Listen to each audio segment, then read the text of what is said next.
Bismillahirrahmanirrahim.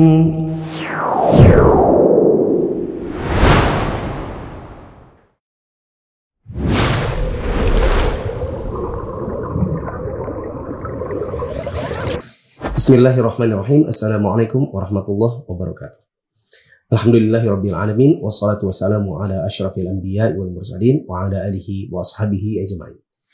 Teman-teman yang dirahmati Allah, para mahasantri dan mahasantriwati Mufid Islamic Academy, pada kesempatan hari ini kita akan lanjutkan kembali pembahasan seputar wudhu. Sekarang kita akan bahas hal-hal yang dapat membatalkan pengusapan khuf, sepatu, dan kaos kaki. Artinya, bila kita disyariatkan untuk mengusap khuf dan tidak perlu mencuci kaki pada sebagian kondisi selama terpenuhi syarat-syarat yang sudah disebutkan pada pertemuan sebelumnya, maka ada juga hal-hal yang bisa membatalkannya, yaitu membatalkan pengusapan khuf, sepatu, dan kaos kaki. Ada beberapa hal yang bisa membatalkan pengusapan khuf. Pertama, berhadas besar. Hadas besar mengharuskan seseorang untuk mandi junub, maka tidak boleh sekedar mengusap khuf. Kalau dia mengusap khuf, lalu dia pergi sholat, maka sholatnya jelas tidak sah, dikarenakan pengusapan ini tidak teranggap sah. Demikian pula untuk wanita yang suci dari haid dan nifas. Mereka harus mandi junub seperti biasa dan tidak bisa hanya sekedar mengusap khuf. Sofwan bin Asal radhiyallahu anhu bercerita, karena Rasulullah sallallahu alaihi wasallam ya'muruna idza kunna sufran an la nanzi'a khifafana thalathata ayamin wa layalihin illa min janabatin walakin min ghaitin wa baulin wa naum. Rasulullah SAW pernah menyuruh kami, jika kami dalam kondisi safar, untuk tidak perlu melepas khuf selama 3 hari 3 malam, kecuali karena mandi junub. Dan kami tidak perlu melepasnya karena buang air besar, buang air kecil, dan tidur. Hadits riwayat Ahmad, An-Nasa'i, At-Tabrani, Ibnu Khuzaimah, dan dinilai hasan oleh Syekh Al-Albani dalam Al-Irwa. Pembatal yang kedua adalah habis durasi maksimal yang ditentukan oleh syariat, yaitu 1 hari 1 malam untuk orang mukim dan 3 hari 3 malam untuk orang musafir. Jika habis durasi maksimal tersebut, maka wudhu sudah tidak boleh lagi sekedar mengusap khuf, melainkan khuf dilepas dan kaki dicuci sebagaimana biasa. Ada catatan kaki yang penting. Jika seseorang mengusap khuf saat mukim, lalu dia safar, maka sebagian ulama mengatakan dia boleh mengusap 3 hari 3 malam. Meskipun tadi awalnya mukim, karena sekarang dia safar, berarti jatahnya seperti orang musafir, yaitu 3 hari 3 malam. Sebagian ulama yang lain mengatakan dia hanya boleh mengusap sampai selesai hitungan sehari semalam. Soalnya tadi asalnya dia ada seorang mukim. Maka setelah sehari semalam, dia membuka khuf dan mencuci kaki sebagaimana biasa. Untuk musafir yang safar sehari semalam atau lebih, lalu pulang, maka ia harus melepas khuf dan mencuci kaki setelah pulang, dikarenakan lebih dari durasi maksimal untuk orang mukim. Jadi, kalau dibalik, meskipun asalnya dia musafir, dapat jatah 3 hari 3 malam. Tapi karena sekarang dia pulang, maka dia sudah harus melepas khuf dan mencuci kaki sebagaimana biasa, karena dia hanya dapat jatah, dalam tanda kutip, 1 hari 1 malam sebagai orang mukim. Dan 1 hari 1 malam ini sudah diambil, sudah dipakai jatahnya tersebut waktu dia safar sehari semalam atau lebih. Kemudian, jika ia safar kurang dari sehari semalam, maka ia masih bisa mengusap khuf hingga selesai hitungan sehari semalam. Misalnya safar pagi, kemudian siang sudah pulang, dengan pesawat misalnya, maka dia masih bisa mengusap khuf sampai 1 hari 1 malam. Telah berlalu hadits Ali bin Abi Thalib radhiyallahu anhu, ja'ala Rasulullah sallallahu alaihi wasallam 3 ayamin wa layaliyahun lil musafiri wa yawman wa lailatan lil muqim. Rasulullah sallallahu alaihi wasallam menetapkan jangka waktu untuk mengusap khuf adalah 3 hari 3 malam bagi musafir dan sehari semalam bagi orang yang mukim. Hadits riwayat Muslim. Pembatal yang ketiga, melepas khuf. Melepas khuf dan berhadas sebelum memakainya kembali. Maksudnya adalah orang ini sudah terlanjur melepas khuf atau sepatu atau kaos kakinya. Kemudian belum sempat dipakainya lagi, ternyata dia sudah berhadas. Ya. Contohnya kayak apa? Misal ada orang mengusap khuf.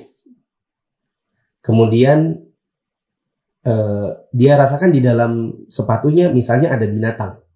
Kemudian untuk mengeluarkan binatang tersebut terpaksa khuf atau sepatunya dicopot. Ya, begitu juga kadang-kadang kita merasa risih manakala misalnya di dalam kaos kaki kita ada butiran-butiran batu kecil misalnya. Kita melepasnya. Setelah dilepas, ternyata buang angin sebelum sempat memakainya kembali. Begitu. Karena kalau sempat dipakai kembali, maka selamatlah dia masih bisa mengusap khuf ya, dan tidak perlu mencuci kaki karena sempat dipakai dalam keadaan sudah suci. Ya, masih ingat syarat pertama mengusap khuf adalah dipakai khuf itu dalam keadaan suci dari hadas besar dan hadas kecil. Dan ini masalahnya belum sempat dipakai, sudah hadas duluan. Karena dalam kondisi demikian, ia mengenakan khuf agar bisa mengusapnya, berarti ia mengusap dalam kondisi belum suci. Ya kan? Lihat syarat pertama mengusap khuf. Karena syarat pertama tidak terpenuhi, berarti nanti terpaksa dia harus cuci kaki sebagaimana biasa. Yang terakhir, termasuk pembatal mengusap khuf adalah melepas khuf setelah mengusapnya. Menurut sebagian ulama, melepas khuf setelah diusap seperti waktu dia berwudu, dia usap khuf, begitu mau masuk masjid, sepatu atau khufnya ditanggalkan di depan masjid. Maka menurut sebagian ulama, ini membatalkan pengusapan khuf. Dia catatan kaki nomor 47. Saya katakan, telah disebutkan dalam catatan kaki sebelumnya tentang ikhtilaf ulama dalam masalah apakah melepas khuf setelah mengusapnya itu membatalkan wudu atau tidak. Masih ingat teman-teman? Ada 4 pendapat dan teman-teman bisa lihat lagi catatan kaki sebelumnya. Tidak saya sebutkan di kesempatan ini. Teman-teman silakan melihat lagi ke catatan kaki sebelumnya tentang ikhtilaf ulama. Ada yang berpendapat apa, dan apa. Selanjutnya adalah bahasan cara mengusap khuf, sepatu, dan kaos kaki. Jadi kalau kita memang sudah disyariatkan dan memenuhi syarat untuk mengusap khuf, sepatu atau kaos kaki, sekarang pertanyaannya bagaimana caranya? Mengusap khuf dilakukan sebagai berikut.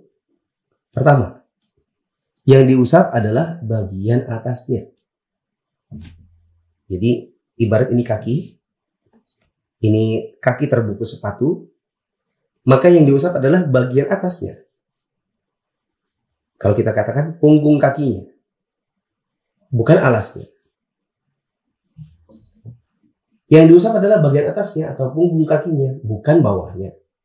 Ali bin Abi Thalib radhiyallahu anhu berkata, "Lau kana ad-dinu bir-ra'yi, lakana asfalul khuffi aula bil mashi min a'lah. Wa qad ra'aitu Rasulullah sallallahu alaihi wasallam yamsahu 'ala dhahir khuffaihi." Kata Ali bin Abi Thalib, seandainya agama ini berdasarkan logika semata, niscaya bagian bawahnya khuf, alasnya, itu lebih pantas untuk diusap daripada bagian atasnya. Lebih pas bawah itu yang diusap, karena bawah yang kotor, ketimbang punggung kaki. Dan aku pernah melihat Rasulullah SAW mengusap bagian atas khufnya, bukan bawahnya. Diriwayatkan Abu Daud dan dinilai sahih oleh Syekh Al-Albani dalam Sahih Sunan Abi Daud. Al-Mughirah bin Syu'bah radhiyallahu anhu mengatakan bahwa Nabi SAW mengusap bagian atas khufnya. Nabi mengusap bagian atas khufnya. Hadits riwayat Abu Daud dan dinilai sahih oleh Syekh Al-Albani dalam Sahih Sunan Abi Daud. Yang kedua, dalam tata cara mengusap khuf.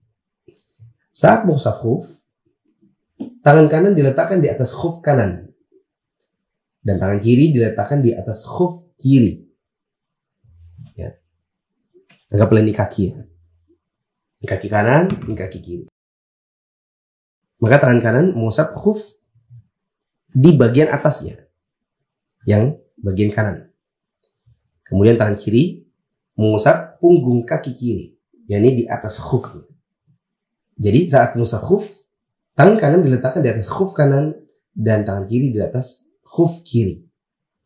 Ya. Di antara para ulama seperti Imam Ahmad bin Hanbal rahimahullah, ada yang mengatakan dengan satu tangan atau dua tangan itu boleh semua. Jadi boleh tangan kanan usap punggung khuf kanan, tangan kiri usap punggung khuf kiri. Boleh juga kiri saja yang dipegang. Ya. Boleh bareng, boleh satu-satu. Ya, boleh bareng. Biasanya ini merunduk sedikit gitu ya. Merunduk sedikit, membungkuk seperti ruku, lalu usap dua-duanya. Bisa juga kakinya diangkat satu, ini di bawah, ini yang diangkat, usap kanan. Ini turunkan sebagai penopang, ini naikkan, usap kiri. Begitu. Kemudian yang terakhir, di dalam pengusapan, caranya adalah dilakukan hanya sekali saja. Sebagaimana kepala. Kepala itu kita hanya usap satu kali kan, ke belakang sampai ke tengkuk, tarik lagi ke depan, kemudian usap daun telinga dan telinga bagian dalam. Itu hanya satu kali. Meskipun cuci wajah 3 kali, meskipun cuci tangan dan kaki 3 kali, ataukah 2 kali, untuk kepala cuma 1 kali. Begitu juga pengusapan khuf. Maka di antara para ulama ada yang mengatakan kaidahnya adalah bagian wudu yang dicuci minimal 1 kali, sunnah 2 atau 3 kali, dan tidak boleh lebih dari itu. Sekali lagi, yang dicuci ya, seperti wajah, tangan, kaki, begitu juga kumur-kumur, istinsyak, maka ini dilakukan minimal 1 kali, sunnah 2 atau 3 kali, dan tidak boleh lebih dari itu. Adapun usap-usap seperti mengusap kepala, mengusap khuf, nanti akan datang mengusap jilbab, akan datang juga mengusap perban, ini dilakukan hanya 1 kali. Nah, bab selanjutnya adalah mengusap penutup kepala seperti imamah muhannakah dan jilbab. Ya. Imamah muhannakah kemarin sudah diberitahu itu seperti sorban melilit dari kepala hingga bawah rahang. Jika seorang laki-laki mengenakan imamah muhannakah atau sorban yang melilit dari kepala hingga bawah rahang, dan ini akan sangat menyulitkan baginya kalau dia harus melepas lalu kemudian dipasang kembali, maka ia cukup mengusap sorbannya dan tidak perlu melepasnya karena akan menyulitkannya. Berdasarkan riwayat Rasulullah SAW pernah mengusap khuf dan sorban. Hadits riwayat Al-Bukhari dari Amr bin Umayyah Ad-Damri dan riwayat Muslim dari Al-Mughirah bin Syu'bah radhiyallahu anhu. Demikian pula wanita yang mengkhawatirkan sesuatu, maka boleh dia hanya mengusap jilbabnya. Ini maksudnya tidak perlu dilepas jilbabnya untuk mengusap kepala, tetapi yang dilakukan adalah usap jilbab. Karena Ummu Salamah radhiyallahu anha juga pernah mengusap kerudungnya.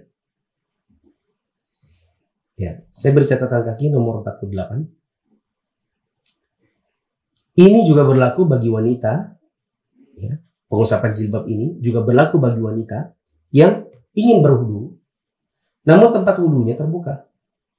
Seperti misalnya di mal-mal atau di sebagian masjid yang tempat wudunya itu campur, laki dan perempuan.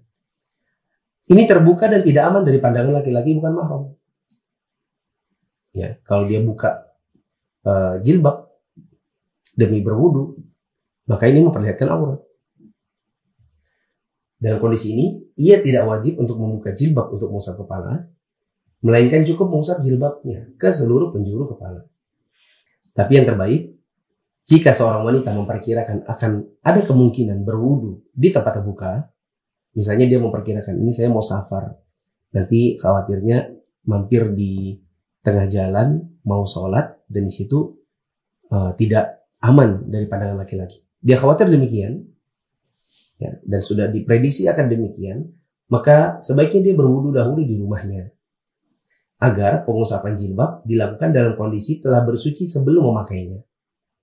Jadi dia berwudu dari rumah, ya kan, kemudian pakai jilbab, Sehingga nanti di saat pengusapan jilbab itu dilakukan dalam keadaan sudah bersuci sebelum menggunakan jilbab. Meskipun nanti akan ada bahasan di mana sebagian ulama tidak mempersyaratkan suci terlebih dahulu untuk pengusapan jilbab. Tidak seperti khuf, tidak seperti kaos kaki atau sepatu yang dipersyaratkan untuk suci terlebih dahulu sebelum mengenakannya. Tapi ini yang terbaik, yang afdal. Ya, supaya kita tidak membuka aurat di tempat yang tidak aman, maka sebaiknya wudhu dari rumah. Begitu juga wudhu dari rumah ini adalah dipersiapkan, siapa tahu atau khawatirnya, dan kita sudah bisa prediksi kita akan berwudhu di tempat yang tidak aman, sehingga bisa mengusap jilbab dalam keadaan jilbab itu terpasang setelah bersuci terlebih dahulu.